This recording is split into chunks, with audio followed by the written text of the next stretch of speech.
Здравейте! В този епизод ще покрием една, по мое мнение, не много харесвана тема, а именно тестове. Преди да започнем с тестването, искам само да вметна, че за да може всичко да е по-лесно и тестването да става само на един клас, с цел пример, направих следното. В Find by ID на контролера, този endpoint, вместо тук да имаме or else throw, аз го преместих в 5 сервиса, за да може да тестваме конкретно тази логика. След като това вече е казано, е време да започваме. На 5 сервис даваме дясно копче и Generate, след което избираме тест, кликаме OK в менюто и сме готови. Ще изчистя за момента този импорт и първото нещо, което трябва да направим е над теста, името на класа, да кажем Spring Boot Test, да сложим тази анотация. Следващото нещо е да добавим като dependency нашият pet service и аз ще го кръстя under test. Ваша работа е как вие ще кръстите във вашия. След като сме добавили сервиса, който ще тестваме като dependency, е време да си добавим и двете репозиторита за pet и person. Тях ги добавяме, защото все пак ще пишем юнит тестове и ще трябва по някакъв начин да кажем какво очакваме базата да ни върне, или по-точно какво базата ни връща. Това става като използваме библиотека Mockito, която идва с dependency-то Spring Boot Starter Test, което идваше по подразбиране, когато си създадохме проекта, така че няма нужда да го добавяме.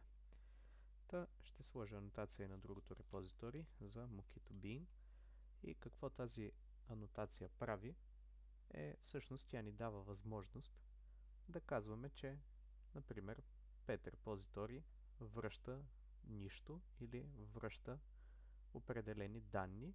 Същото и за pet репозитори, според това какви методи имат и тяхния return type. Сега вече и методите, които ще станат нашите тестове, са добавени. Както виждате, те са много, за да може да покрием различните сценарии, но не се стряскайте от големината им, не са нещо особено.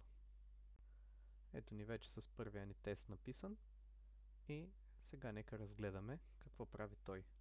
Първо, задаваме чрез библиотеката Mockito и нейния статичен метод when, че pet репозитори, което е dependency на нашия сервис и е добавено в теста, анотирано с Mockito Bean, съответно ни позволява да правим това. Когато извикаме неговия findAll метод, то тогава той ще върне празен списък. След това изпълняваме действието, а именно да достъпим findAll метода от нашия сервис, който вътрешно вика findAll на репозиторито. След което проверяваме, че резултата, който ни е върнал сервиса, е празен. Сега, за да може да пуснем този тест, остава само отгоре да добавим анотацията тест. Както виждате, отстрани се появява play бутон, който ако натиснем, започва да ни билдва приложението и след малко теста ще се стартира, както виждаме. И след секунда всъщност виждаме, че нашия тест е минал или имаме един от минаващи тестове. Сега нека разгледаме как стават и другите тестове. Ето ни отново със следващия завършен тест, който казва, че findAll трябва да върне колкото записи имаме, толкова, където създаваме всъщност една кодка на име Оскар с owner Калуян Георгиев, който е person. И казваме, че репозиторито, когато се извика findAll, ще върне списък с един елемент, а именно въпросното животно.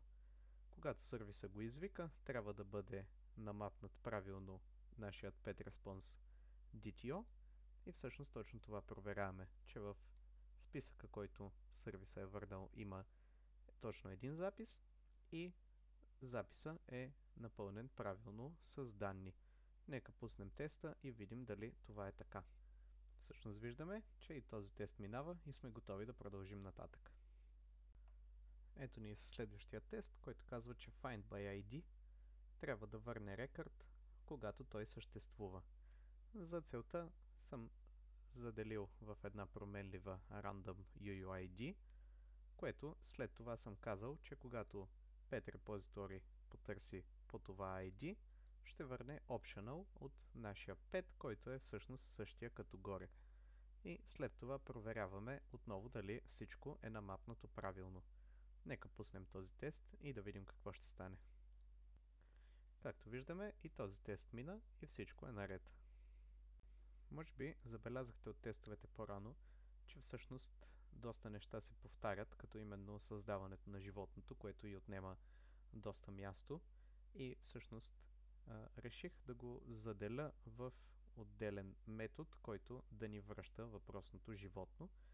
И сега навсякъде всъщност, където се случва това нещо, може да бъде заменено с този метод, а именно тук просто да кажем, можем спокойно да махнем това и да кажем getPetWithOwner, както е името на нашия метод, и да направим същото и тук.